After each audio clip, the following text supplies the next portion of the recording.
Hello students, রম্বসের এই ধরনের কোশ্চেনগুলিকে কীভাবে আমরা সহজে সলভ করব সেটি দেখব। দেখো, the area of a rhombus is 440 বর্গ সেন্টিমিটার, মানে একটি রম্বসের ক্ষেত্রফল দিয়েছে 440 বর্গ সেমি এবং একটি কর্ণ বলেছে 20, তাহলে বলেছে আরেকটি কর্ণের মান কত। মনে রেখো, বর্গক্ষেত্র এবং রম্বসের কিন্তু অনেকটাই মিল রয়েছে, ঠিক আছে। বর্গক্ষেত্র মানে কি, যার চারটি বাহু সমান। রম্বসেরও কি হয়, প্রত্যেকটা বাহুই কি হয়, সমান হয়।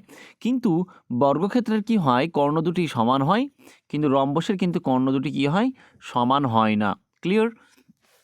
এবং এর প্রত্যেকটা কোণ 90 ডিগ্রি হয় বর্গক্ষেত্রের, কিন্তু রম্বসের কিন্তু কোণগুলো 90 ডিগ্রি হয় না, ঠিক আছে। তাহলে এর ক্ষেত্রফল, রম্বসের ক্ষেত্রফলের সূত্র মনে রাখবে, ক্ষেত্রফল এরিয়া, এর এরিয়া কীভাবে বার করবে, হাফ ইন্টু কর্ণদ্বয়ের গুণফল D1 ইন্টু D2। D1 মানে ডায়াগোনাল 1, এই একটা কর্ণ, এই একটা কর্ণ, ঠিক আছে। এইবার দেখো এখানে এরিয়া কত বলেছে, এখানে 440, এরিয়ার জায়গায় 440 বসাও, সমান হাফ ইন্টু D1। দেখো প্রথম একটা কর্ণ কত বলেছে, 20 সেন্টিমিটার বলেছে, আর দ্বিতীয় কর্ণটা আমাকে বার করতে বলেছে ইন্টু D2। ওকে, 10 দুগুণে 20, এখান থেকে 0 0 কেটে দাও, তার মানে D2 সমান কত পড়ে রইল, 44 পড়ে রইল, ঠিক আছে।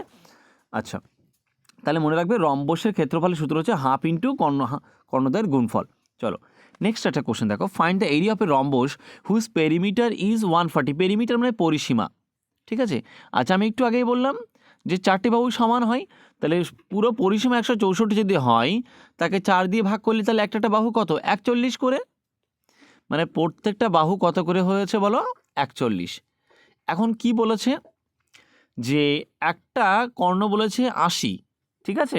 তাহলে আরেকটি কর্ণ, তাহলে তার ক্ষেত্রফল কত। আচ্ছা, তার মানে আরেকটা কর্ণ, আমার দেখো ক্ষেত্রফল বার করতে হলে কী লাগে, হাফ ইন্টু কর্ণদ্বয়ের গুণফল, তাই না। তাহলে একটা কর্ণ রয়েছে, আর একটা কর্ণ আমাকে বার করতে হবে। দেখো একটা কর্ণ 80 বলেছে, ঠিক আছে। তাহলে এই টোটালটা যদি 80 হয়, তাহলে তার অর্ধেক কত হবে, 40। তাহলে এইটুকু 40, ঠিক আছে।